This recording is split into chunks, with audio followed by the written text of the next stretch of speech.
NFC Championship Game. The Green Bay Packers versus the San Francisco 49ers. 49ers favored by over a touchdown, 7.5 points at home. This is a Shanahan versus LaFleur matchup. This is I guess you could call it student versus master, because technically the master of LaFleur is Shanahan, because Shanahan was over top of LaFleur, and LaFleur took the same offense, at least the same base offense, to Green Bay. So what I like about this coaching matchup is there is a lot more familiarity in the game plans of both teams. LaFleur will say to Pettine, hey, maybe they're going to do this in this formation. Shanahan likes to do this. This is the way he thinks. And on certain big downs, I think it'll be interesting to see how both offensive coaches impact the way that they play defense. Now, the Niners won the first game. They played earlier this year. It was a blowout. It was a lot. It was to a little. Jimmy G, 253 yards and 2 touchdowns in the first game. Pretty good overall game. Kittle had 6 receptions for 129 yards and a touchdown. Interesting to note that neither team actually ran the ball very effectively, specifically Green Bay, who did not have a good day on the ground. But really, the Niners either didn't have a great day on the ground, which is interesting because Green Bay, as we'll get to in a bit, is not very good versus the run. So, San Francisco's offense versus Green Bay's defense. I think there are advantages for one side and there are advantages to another side. So, the advantage for San Francisco's offense is running the football, and it's George Kittle. Okay? And they're going to try and expose these two things. With Green Bay's defense, their advantages are their edge rush and their pass defense in general.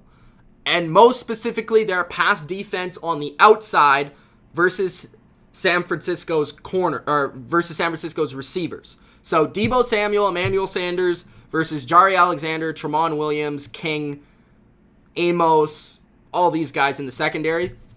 I would favor Green Bay over the receivers without Kittle, but I would favor Kittle versus the matchup that he has in this game, to break it down there simply.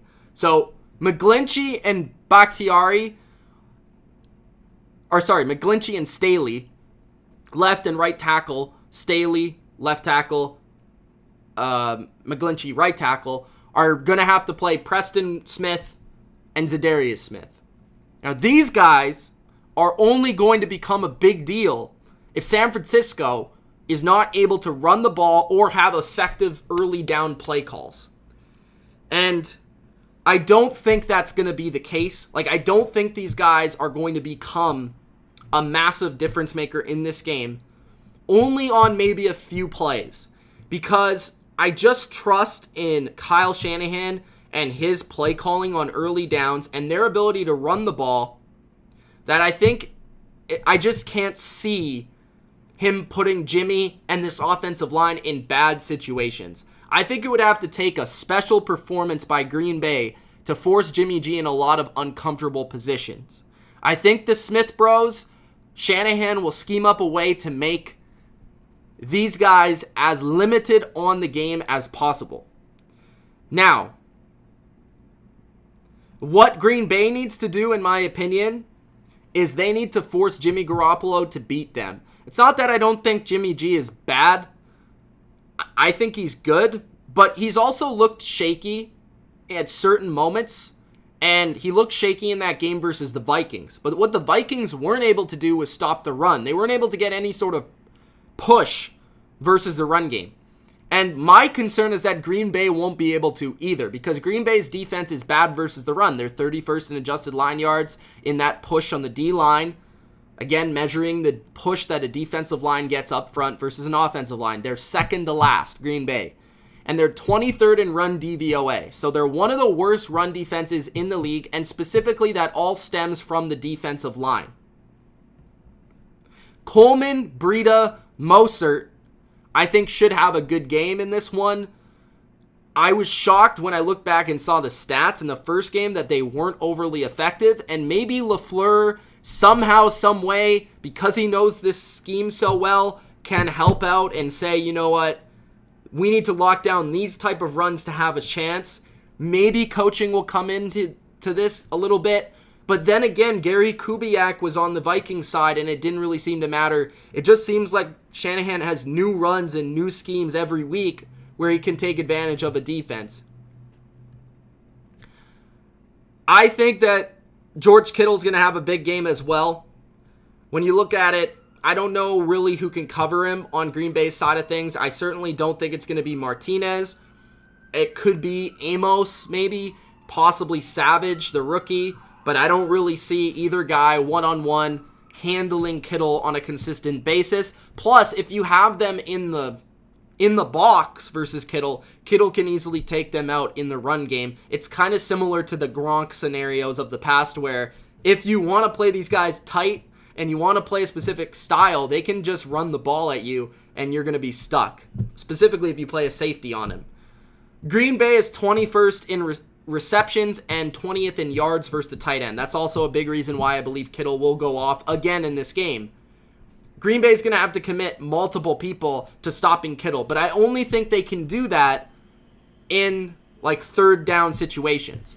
If I'm San Francisco, if I'm Green Bay, I force San Francisco to beat you with Garoppolo and to beat you throwing to the outside. So if I'm Green Bay, I'm doubling Kittle on every third down, and I am taking away, putting whatever zones there, whatever I have to do to take away the slot receiver, because Jimmy is one of the better guys in between the numbers. But when it comes outside the numbers, that's Green Bay's strength, and that also makes you hold the ball longer to get your pass rush to the quarterback, right? So it's going to be Alexander versus Sanders or Samuel, and then Tramon Williams on the other. I would guess that it's going to be Alexander versus Samuel at times, but then at other times it will be Alexander versus Sanders, and then Tramon Williams versus Samuel, and then Tramon Williams versus Sanders, depending on who lines up in the slot. But those will be the two primary matchups that you look towards. And Jimmy, I think, is going to have to throw to those guys on third and long situations. But going back to what I said earlier, I just don't see that happening too commonly, which is why I have the edge going to San Francisco's offense, because I believe that their run game is going to be a lot for Green Bay to handle, and it's going to stretch Green Bay's defense thin to the point to where it's not going to be a lot of situations where Green Bay is going to be able to take advantage of their matchups that they like. So San Francisco's offense has the edge on Green Bay's defense. Now, Green Bay's offense versus San Francisco's defense. Rodgers needs to be special. I'm just going to put that out there. For the Green Bay Packers to win, Aaron Rodgers needs to have a great game. He has to have one of his best games he's ever had. Because when I look at the defensive matchup versus the offensive matchup, Rodgers really only has Davante Adams. And Davante Adams is likely going to draw Richard Sherman. Richard Sherman is first according to Pro Football Focus this year. He's allowing a 46.8 passer rating, and he had another interception last week. He's playing at the peak of his powers right now. Maybe not quite 2013 Richard Sherman, but he's still a very, very good corner. And he actually is a good matchup for Davante Adams because Adams isn't really super quick or fast. He's really good on his release, and Sherman is a really good physical corner at the line of scrimmage, so that's a good matchup. And they're both kind of taller guys. I think Sherman, with his intelligence, should be able to limit Adams. I'm not going to say shut down Adams, but limit Adams' production. And I don't think that San Francisco will have to double Adams as commonly as Seattle needed to. The interesting thing here is I thought Green Bay had an awesome advantage over Seattle in the pass game, as they did and as it showed, because they couldn't play man-to-man on occasion, right? Well, Seattle couldn't do that. And on third down, when they did, Rodgers and Adams went to work. Well, San Francisco has been able to play man, specifically recently versus Minnesota in Diggs and Thielen, and they did a very good job. I think one of the underrated aspects of San Francisco is their corner play, and I think it has been very good, and it was very good versus Minnesota. And I think they can play man when they need to. Really, when you look at it, San Francisco, they've allowed the least yards per attempt. They've allowed the least 20-plus yard passes down the field. What does Green Bay like to do? They like to run the ball. They like to set up the play action strike deep down the field. Well, San Francisco, one, their pass rush is too good. They're going to get to the quarterback. Two, this is the least 20-plus yard passes allowed for a defense. So you're not going to be able to hit those deep strikes down the field as commonly. And if you take Adams away, whether that's with Sherman or the occasional double team, maybe you move Sherman around so he takes a different receiver on the occasional down, I don't see like Jimmy Graham, Valdez-Scantling, Lazard, whoever it is. I don't see any of these guys having a huge advantage over a defensive back of San Francisco. I said this at the beginning of the season. I've been saying it all year. Green Bay does not have a great complementary number 2 weapon that makes defenses worry about you, and their passing game isn't really that scary. It's just Aaron Rodgers making plays. And we've seen this before in big games. When Aaron Rodgers is by himself and really doesn't have a lot else to go to, they're going to lose the game. I mean, we saw that in Atlanta in 2016, the NFC Championship. We've seen that versus Seattle before. I just feel like a lot of it is on Aaron Rodgers on third down or in big passing downs where he just doesn't have a lot of help around him, or not a very complex passing game to help him out. So all of that being said, when we look at the defense, when we look at the offensive side of the ball for Green Bay versus San Francisco's defense, the place they need to have success is running the football. If they can run the ball now, that's going to make the game close. If Green Bay can somehow be able to run the ball with Jones and Williams, I think that I think they can have success. I think they can keep this game interesting. Jones and Williams need to have success on first or second down, need to have success on those early downs to keep it in third and manageable so that Rodgers is not having to drop back and get absolutely destroyed by Bosa, Ford, Buckner, Armstead. If it's like 3rd and 4 and it's just a quick little slant over the middle, you're not worried about Bosa coming for your head. That is where it's going to be tough. In the run game, Green Bay actually statistically does have the advantage. Green Bay is 6th in adjusted line yards versus San Francisco, who's 13th. And San Francisco is 11th in run DVOA and 21st in yards per carry. So if San Francisco does have a weakness, it is stopping the run. They did a great job versus Dalvin Cook, and I do think Kyle Shanahan, knowing Matt LaFleur's scheme, will help them defend the run.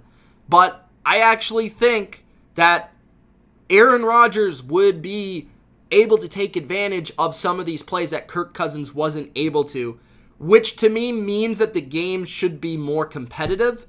But again, the Vikings had more talent around their quarterback than Aaron Rodgers has talent around him.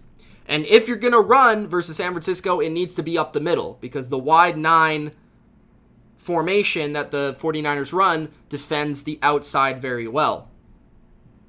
Cynthia Freeland also had a couple of statistics that I found interesting, and it had to do with the pressure matchup on Aaron Rodgers. So the offensive line versus the defensive line, the pass rush versus the pass protection. Rodgers posted the 4th lowest completion percentage among qualified quarterbacks when under pressure. So that's 37.8%. When Rodgers was pressured, only 37% of his passes were completed. When Rodgers held onto the ball, he held onto the ball for an average of 3.8 seconds per pass play, which was the longest in the NFL. So, what does this mean to me? Well, if pressure comes quick on Rodgers, which could possibly happen versus the best pass rush in the league, Rodgers, he likes to hold on to the ball, 1, because his receivers don't create separation, and 2, because he's looking for the big play down the field. And that's what the offense wants, to look for the big play. But if pressure comes quickly, they're not a very good offense at dinking and dunking and throwing underneath, which they need to do if they're going to have success. It's a good matchup because Green Bay's offensive line is pretty good. It ranks 10th in sack rate, and San Francisco ranks 2nd. So if Green Bay can somehow shut down this pass rush, they also have a chance, but I just don't see that happening. I think it's going to have to come through the run game, and then through the run game, you wear down the pass rush. Through the run game, you make them a little bit more worried, and then you're able to pass the ball more effectively. Another big stat, and the last big stat I will give you about this game, in the first matchup, the Packers were horrible on third down. They were 1 for 15 on third down versus San Francisco. They ranked 23rd on the season. 23rd. San Francisco ranked 2nd on the season.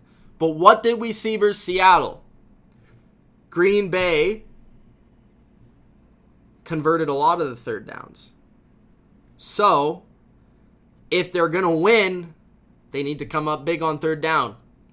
And if I'm looking at, okay, if Green Bay is not successful in the run game, that's forcing a lot of third downs, putting San Francisco at an advantage. San Francisco should be able to shut down Green Bay based on all these matchups that I just gave you. San Francisco should win the game. San Francisco, I think, should win the game and should win the game quite easily. I think it would take Aaron Rodgers' miraculous performance to win.